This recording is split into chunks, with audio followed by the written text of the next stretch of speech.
Welcome to Jarring Everything. I'm Sam Payon, and we're filming right here in my Sonoma production kitchen. With the help of my friend Roy, we've warmed up this industrial space with flowers from my farmer friends, and of course, the most beautiful produce Sonoma has to offer. My goal with this series is simple: to show approachable ways to think about ingredients differently. In a time where so much feels uncertain, learning how to create your own shelf-stable foods is more than a kitchen skill. It's a powerful, hopeful act. You'll notice what I call my general-ish percentages. Fermentation works anywhere from 2 to 5% salinity, but I still use a gram scale to keep it simple and approachable. Together, we will ferment, pickle, and preserve what's in season, and explore how these traditions can nourish us in new ways. This is my kitchen, my community, and my home. Welcome in. Hi everyone, welcome to Jarring Everything, our hyper-seasonal outlook on preservation. I'm Sam Payon, and each week we explore the harvest and learn how to preserve it in creative ways. Today's focus is legumes: green beans, snow peas, and chickpeas. Very different ingredients that all shine when preserved. My ingredients are out, jars are sanitized, and first on our list are Herby fermented green beans.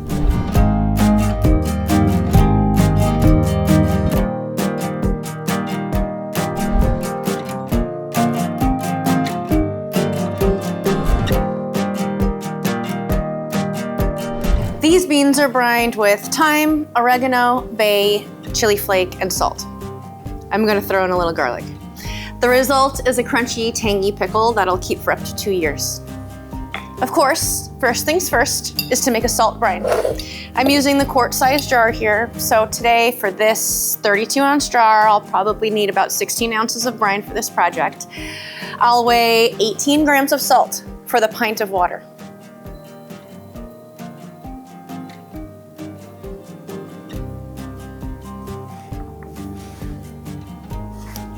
And as we've all known so far about this step, it's super important to dissolve all the salt just to make sure that it actually does create that brine that protects the green beans through fermentation.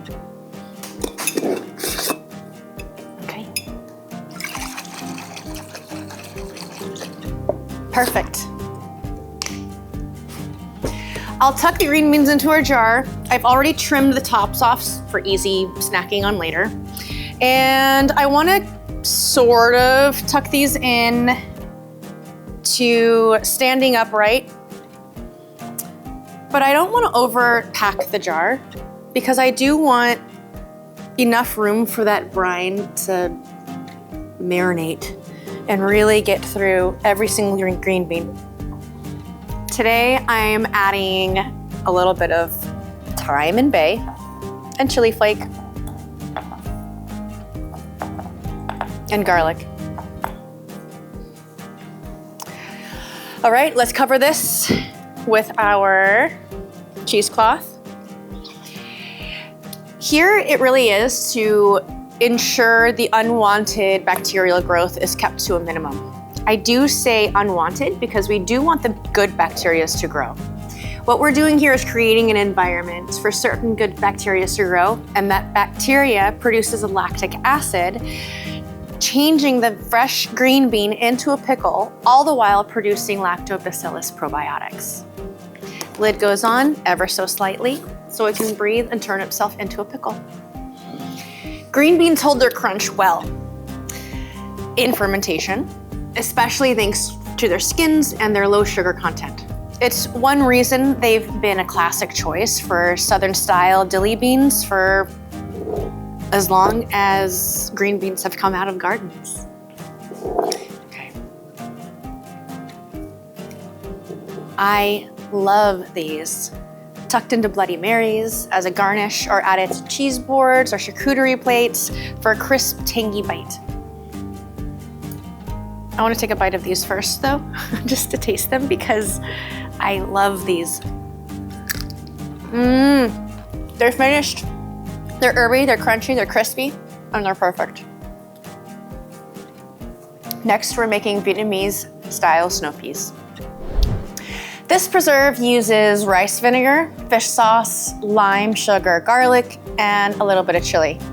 The flavor profile is savory, sour, and sweet, similar to nok cham, that classic Vietnamese dipping sauce.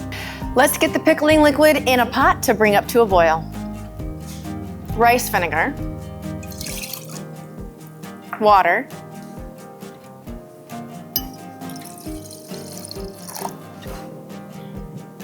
sugar, and salt.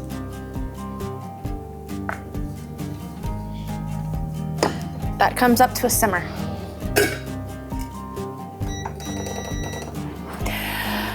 I've already picked off the little stems from the ends of the snap peas here.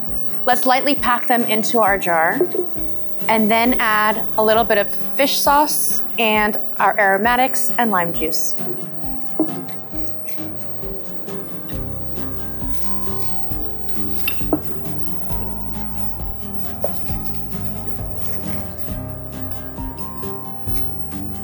Just like the green beans, just lightly packing it in here so that all that pickling liquid can really penetrate through all of the beans. All right, I'll add a few slices of our chili and garlic, some fish sauce, that was kind of a lot, and some lime juice. Fish sauce has been used in preservation for over 2,000 years. The Romans had their own version called garum, made in almost the same exact way. Here it deepens the flavor, giving the brine a little bit of umami backbone. Let's pour the hot pickling liquid brine over the snap peas. Okay, let's pour this hot pickling liquid brine over our snap peas. Let's try to do this without making a huge mess. Oh, hey, look how perfect.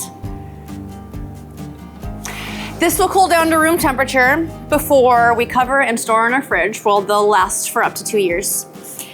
Use this to toss into noodle dishes or shredded cabbage slaws or layer into rice rolls, lettuce wraps for a tangy, spicy crunch. Our next project is a fun take on a favorite staple, miso hummus. This recipe combines chickpeas, lemon, shiro miso, tahini, and a chili flake. An ice cube helps everything emulsify just a little easier. It's smooth, savory, and it always brings guests around the table. Miso is made by using fermented rice called koji and cooked beans. In this case, we've made a chickpea miso. Chickpeas are also the base for traditional hummus, so we're making all kinds of connections today. Honestly, we could do an entire episode on koji, so we'll save miso making for another day. Today, we're adding chickpeas, lemon juice, white miso and tahini, and a pinch of salt and chili flake to our blender.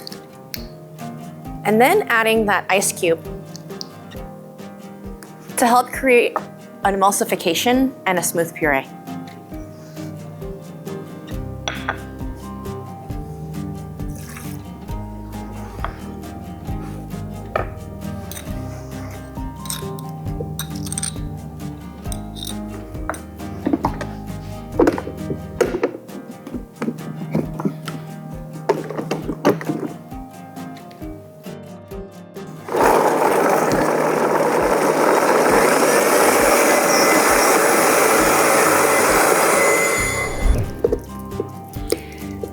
Done and ready to store in our jar. Keep this to spread on bread or crackers with roasted vegetables and serve as a dip with crudité, grilled meats, and seafood.